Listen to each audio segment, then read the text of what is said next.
The first thing you noticed, driving up Route 14 into that valley in the winter of Tessa Brandt's 27th year, was the glass.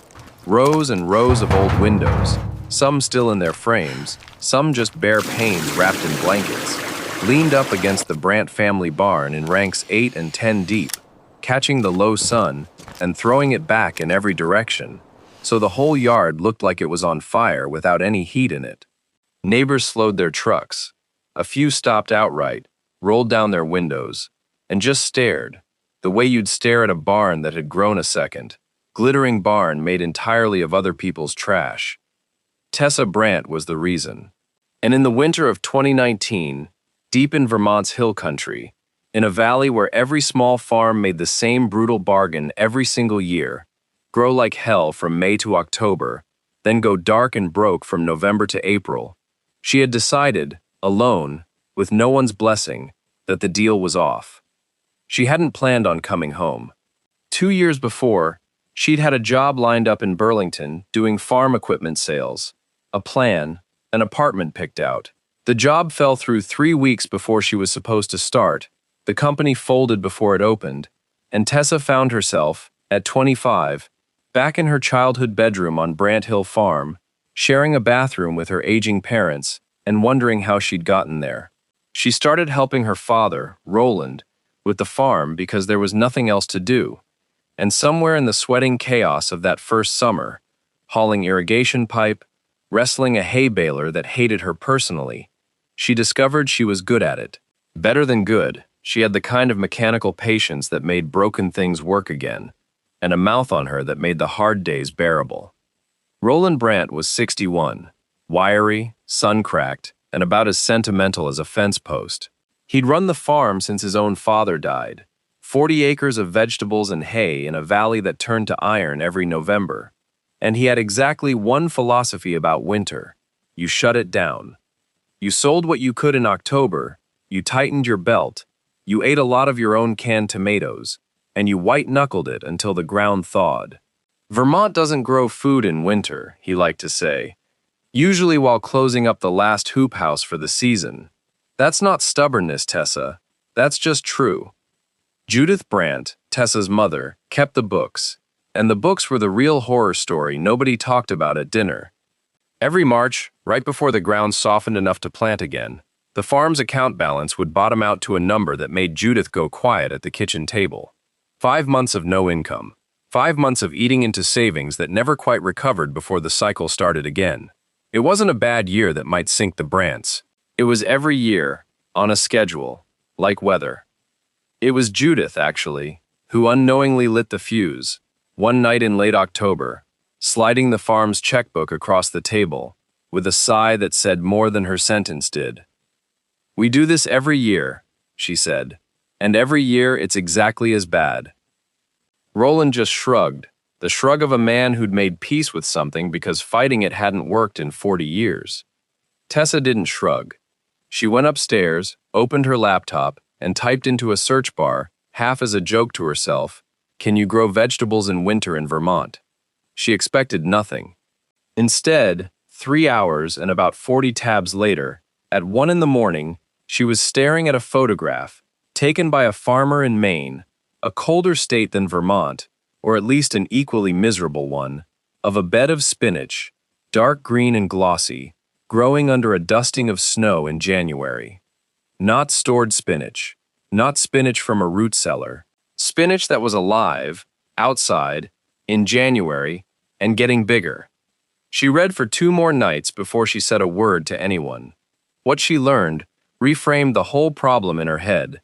Cold, hardy greens, spinach, mosh, claytonia, kale, leeks, certain Asian greens like tatsoi and mizuna, don't die in the cold the way you'd think. They slow down. They practically stop growing in December and January, when there are barely 9 hours of daylight. But they hold, alive and edible, tucked under some kind of cover, and then the second the light starts stretching back out in February, they wake up and start growing again. The trick wasn't heat. Nobody was talking about heating a greenhouse all winter. The fuel bill alone would eat any profit twice over. The trick was keeping the crop just above the temperature that would actually kill it, using nothing but the sun and some clever design. People had been doing it in Maine, in Quebec, in Wyoming, colder places than her own backyard. She found her tribe on a set of ragged old gardening forums that looked like they hadn't been redesigned since 2004, full of people posting under names like Winter Harvest Wendy and Four Season Farmer, arguing at length and with real venom about roof pitch and thermal mass and how many mil of poly you needed for an inner row cover. She stayed up past midnight more nights than she'd admit, typing questions into threads 3 years old, getting answers back from strangers scattered across the cold half of the country. Nobody handed her a plan. Nobody walked her through it. She built her understanding one argument at a time, out of people who disagreed with each other constantly and were all, in their own ways, right about something. The other half of the idea came to her in the parking lot of the hardware store in town, of all places, listening to two contractors complain about a renovation job. They'd pulled 40 single-pane windows out of a farmhouse that was getting new energy-efficient replacements, and the old ones, good glass, real wood sashes, some of them 100 years old, were going straight to the dump. Cost more to recycle the glass than to landfill it, one of them said, like it was a fact of nature. Tessa asked, before she'd fully decided to ask it, if she could have them instead. That was the beginning. Word got around fast in a small town, faster than Tessa expected, and with a lot more mockery than she expected too. Window replacement crews, an old elementary school getting torn down over in Danby, a farmhouse renovation 2 towns over. Everyone had windows they didn't want, and suddenly everyone had Tessa Brandt's phone number. She drove her father's flatbed truck to every job she heard about, hauling out stacks of windows still smudged with 50 years of somebody's kitchen steam, and stacking them along the barn because she genuinely didn't have anywhere else to put 3,000 windows. Because that's what it became. 3,000 of them, eventually, propped in leaning rows that got taller through that first fall, mismatched, some 6/6 colonial sashes, some aluminum-framed storm windows from the 70s, some huge picture windows from a defunct bank. Roland walked out one morning in November, coffee in hand, looked at the glass graveyard multiplying along his barn wall, and said, with total sincerity, "Tessa, I think you've had some kind of episode. It's called vision, Dad. It's called a lawsuit waiting to happen if one of these tips over on the dog." Merrill Bishop, who farmed the place across the road and had known Tessa since she was in diapers, took to slowing his truck at the fence line most mornings, just to shake his head at her. Merrill was somewhere north of 50, built like a fence post himself, and had never in his life let an opportunity for needling pass him by. "Growing glass this year, Tessa?" he called across one frosty morning, elbow out the truck window. "Hard to make a salad out of a storm window." "Give it 2 winters, Merrill," she called back, not even looking up from the pane she was scraping old glazing putty off of. "I'll bring you a January tomato just to watch your face. I'll believe that when I'm eating snow in July. Careful what you wish for around here." He drove off laughing, the way he always did, and Tessa went back to her scraping, because for every window she could actually use, she was throwing out one with a cracked pane or rotted frame, and inventory management, it turned out, was 90% of this whole project before she'd laid a single foundation timber. She broke ground on the greenhouse that December, in the crusty, half-frozen dirt behind the equipment shed, working mostly alone with a shovel, a post-hole digger, and a stubbornness that Judith later said reminded her uncomfortably of Roland at his worst. The first structure she built was, by any honest measure, a disaster, and it taught her the first hard lesson before she'd even finished it. She'd oriented the frame east-west, with the long glazed wall facing the yard because that's where it was convenient to build, and she'd pitched the roof low and shallow, more like a shed than anything, because a low roof used less lumber, and she was trying to save every dollar she didn't have. When she finally stood inside it in January, with test flats of lettuce seedlings on a folding table, she realized her mistake within a week. The greenhouse was gloomy. Even at high noon, on a clear day, the light inside was flat and weak, and the seedlings stretched thin and pale, reaching for something that wasn't there. She'd forgotten the single most basic fact of winter light. The sun sits low in the sky, sometimes barely 25 degrees above the horizon at noon, in a Vermont December, and a shallow roof and a wall that doesn't directly face that low southern arc simply can't catch it. She needed the long glazed wall facing due south, and she needed the roof pitched steep, closer to a 60-degree angle than a 20, so that low winter sun hit the glass close to straight on, instead of skimming uselessly across it. The north wall, she learned reading the same forums at midnight, shouldn't be glass at all. It should be solid and heavily insulated, because glass facing north in winter does nothing but bleed heat with zero light to show for it. She tore down what she'd built and started over, oriented properly this time, and felt like an idiot for 2 full days before she felt like a builder again.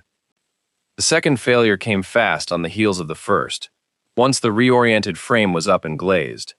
She'd used what she had, 3,000 windows in every size and shape imaginable, which meant no 2 panes fit their openings edge to edge. The gaps between mismatched frames were small, some no wider than a finger, but a Vermont night in January doesn't care about small. She lost her first real planting to it, a bed of baby spinach, tender and green one evening, black and collapsed by morning after a night that dropped to 11 degrees outside. Heat had simply poured out through every seam all night long, the greenhouse equalizing with the outdoors by 2 in the morning. Single-pane glass, she learned, has almost no insulating value on its own. It loses heat fast, and every joint between panes is a highway for warm air to escape. She spent the better part of a week after that with a caulk gun and a roll of weather stripping, sealing every seam by hand, pane by pane, joint by joint, swearing at the tiny gaps around the odd-sized storm windows that didn't sit flush with anything. The third failure was the one that scared her. Even sealed up tight, the greenhouse held heat during the day from the sun and lost nearly all of it by early morning, because there was nothing inside to store warmth and release it slowly. The forums had a term for this, thermal mass, and she'd read the phrase a dozen times without fully understanding it, until the night in late January, when the outside temperature cratered to 18 below zero, and her entire first full planting, spinach, mosh, a bed of baby kale, froze solid by morning. Every leaf gone to translucent black mush by noon when it thawed. It wasn't the cold air alone that killed it. Cold hardy greens can take real frost. It was the total swing, the greenhouse having no buffer at all, following the outside temperature down like it wasn't there. The fix, once she understood it, was almost embarrassingly simple and cheap. 55-gallon barrels, scavenged from a maple syrup operation 2 farms over, painted black, filled with water, and lined up along the north wall, along with a scattering of fieldstone under the beds. Dark objects absorb sunlight all day and release that stored heat slowly overnight, holding the air around them several critical degrees above what it would otherwise be, often the difference between a crop surviving and a crop turning to mush. It wasn't a furnace. It was patience, painted black. She planted tomatoes next and peppers because that's what a greenhouse was for in her head, and got nothing, spindly plants that sat and sulked for 2 months and never fruited. That lesson took her longest to accept, because it wasn't a construction problem she could fix with a caulk gun. It was daylight. In December in Vermont, there might be 9 hours between sunrise and sunset, and much of that weak and low-angled, warm-season fruiting crops need long, intense daylight to flower and set fruit, no matter how warm you keep their roots. Winter greenhouse growing, unheated, wasn't about tricking summer crops into thinking it was July. It was about choosing crops that had never needed July in the first place. Spinach, mosh, claytonia, kale, leeks, carrots left in the ground, hardy Asian greens like tatsoi and mizuna, plants that evolved to survive frost and simply idle through the darkest weeks, holding their size, sometimes even slowly gaining, waiting for the light to come back. Once she stopped fighting the plants and started matching them to the season, everything changed. She also added a second skin over each bed, a low tunnel of clear plastic sheeting stretched over hoops right on top of the soil, inside the greenhouse itself, A second layer of protection that, on the coldest nights, was worth another 5 or 6 critical degrees, often the exact margin between a bed of mosh surviving a 10 below night and not. Ventilation nearly undid her next. With everything sealed so tight against heat loss, she'd created the opposite problem on sunny days. The greenhouse could swing from 15 degrees to 85 in a few hours of direct sun. Even in January, cooking her seedlings and creating a damp, stagnant, warm environment overnight that bred fungal disease, a fuzzy gray rot called botrytis that took out an entire flat of seedlings in 3 days, and a damping off fungus that killed her direct-seeded lettuce at the soil line before it ever got true leaves. She learned to vent, propping windows open by hand on sunny days no matter how cold it was outside, because a greenhouse needs fresh moving air even in winter, or the very thing keeping the crop alive quietly starts to kill it instead. And then there was Rutabaga.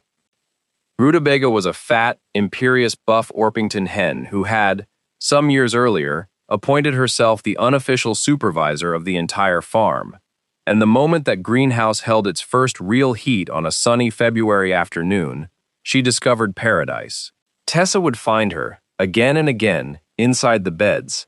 Having wriggled through some gap in the door, Tessa swore she'd sealed, luxuriating in a dust bath she'd excavated directly in the middle of the mosh, or asleep in a sunbeam against a warm water barrel with the deep satisfaction of a chicken who had personally solved winter. The seedling theft was the real crime. Rutabaga had a particular fondness for anything Tessa had just transplanted, and would eat an entire flat of baby kale with the calm entitlement of a woman ordering room service, then fix Tessa with a flat, unbothered stare when caught, as if to say the greenhouse had obviously been built for her, and Tessa was the trespasser. "This is a farm operation, Rutabaga, not a spa," Tessa told her at least once a week, hauling her out under one arm, while the hen made loud, wounded noises about the injustice of it. It never once worked. Rutabaga was back within the day. The mentor, if you could call it that, wasn't a person at all. It was a cardboard box of her grandfather's old farm notebooks that Judith dug out of the attic that same winter. Water-stained ledgers with faded pencil notes about frost dates and root cellar temperatures. Most of it was useless to her exact problem.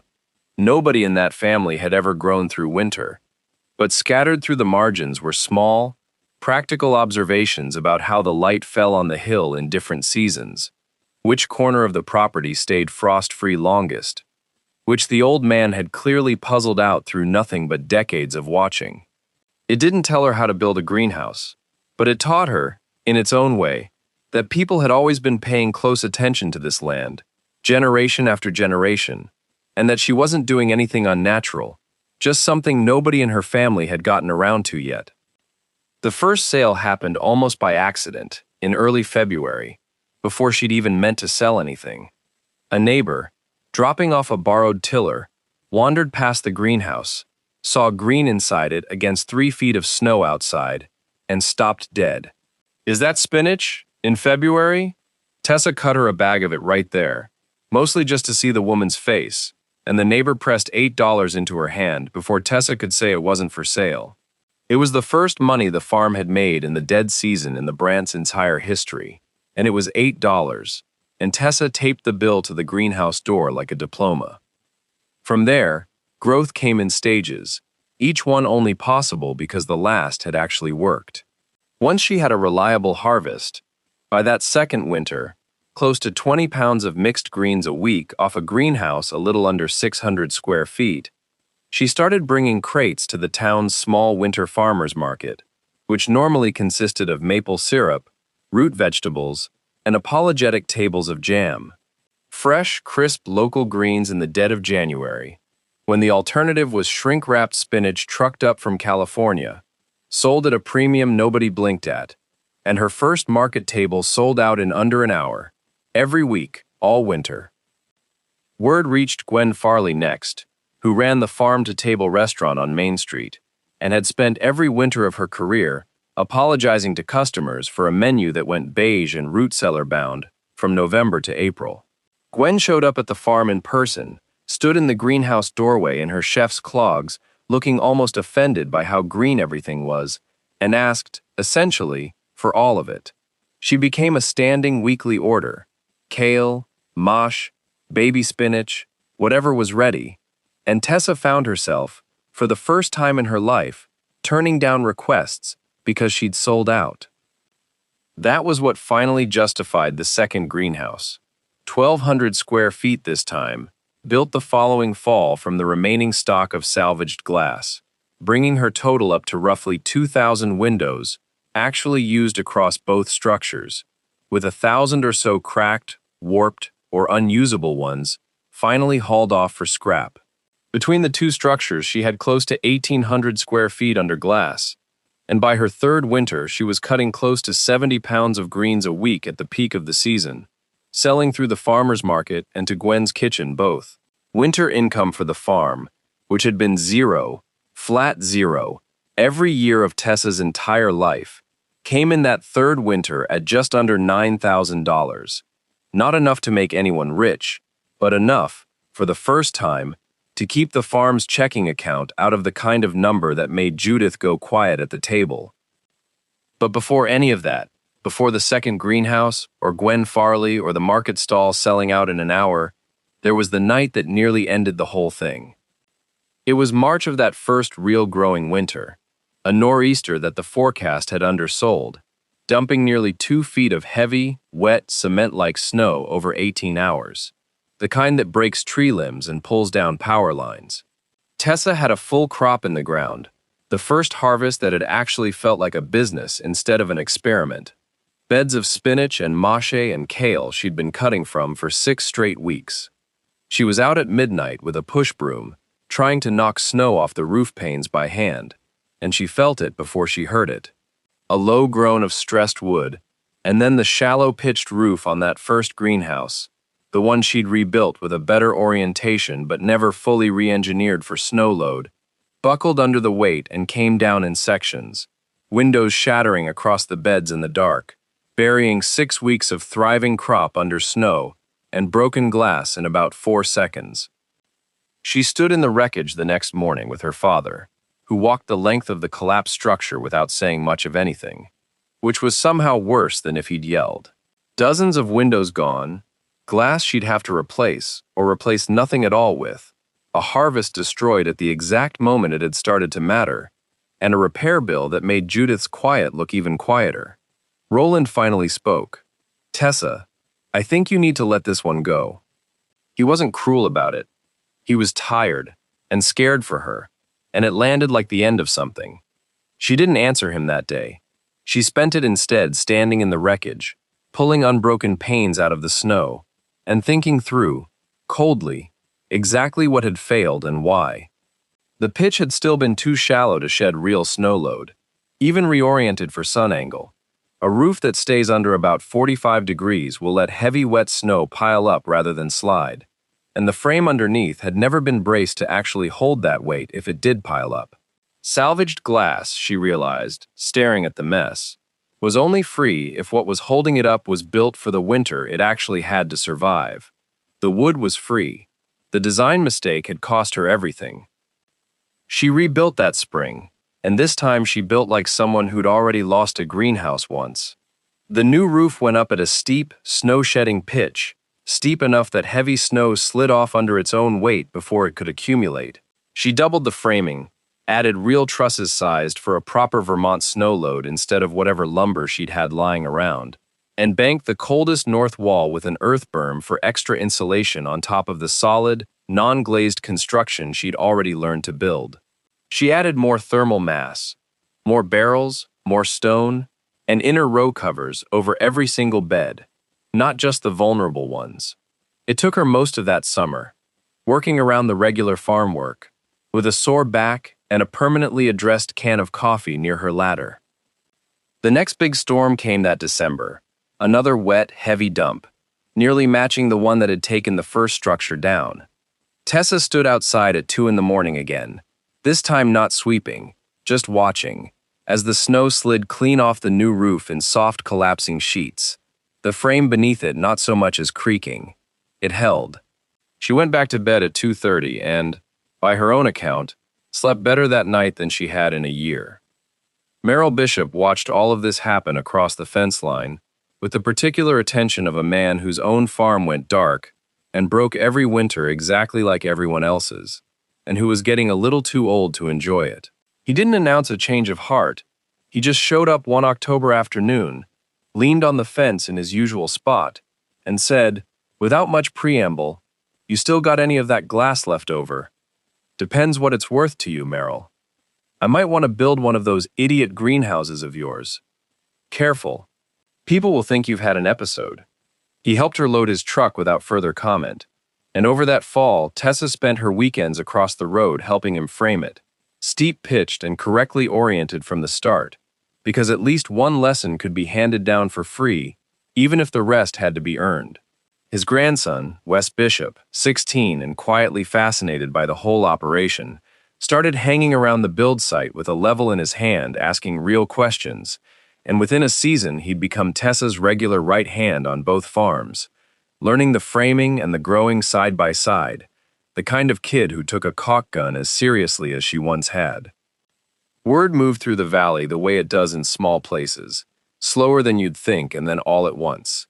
By the following winter, 2 more farms had greenhouses of their own, going up along the roadside, built with the same salvaged window logic, the same steep roofs, the same rows of black barrels along the north wall. For the first time that anyone in that valley could remember, there was fresh local food moving through it in the dead of February. Not much, not enough to call it abundance, but real, green, and grown less than a mile from where it was eaten. The quiet ending, the one that mattered most, happened at the Brances' own kitchen table, on an ordinary Tuesday in February, snow banked up past the windowsills outside, the wind doing what it always did that time of year. Judith had made dinner, and in the middle of the table sat a bowl of salad, spinach, mosh, a little shredded kale, cut that morning from a bed not 200 feet from where they were sitting. Roland ate a forkful, chewed, and looked, for a second, like he was doing some kind of private math. Then he said, not looking up from his plate, "Didn't think I'd see that in February." It wasn't much. Tessa didn't say anything back. She didn't need to. Outside, past the frost-fogged window, the old glass graveyard that had once made the whole valley slow their trucks to stare, now glowed warm and green against 3 feet of snow, 2 greenhouses full of living color, in a season that used to have none. And somewhere inside the nearest one, buried to her chin in a bed of spinach she had absolutely no business being in, Rutabaga slept in a patch of February sun, entirely and correctly certain that the whole operation had been built for her. If you like this story, hit like and subscribe for more true stories like it, and tell us in the comments about something everyone around you called worthless that turned out to be worth a fortune.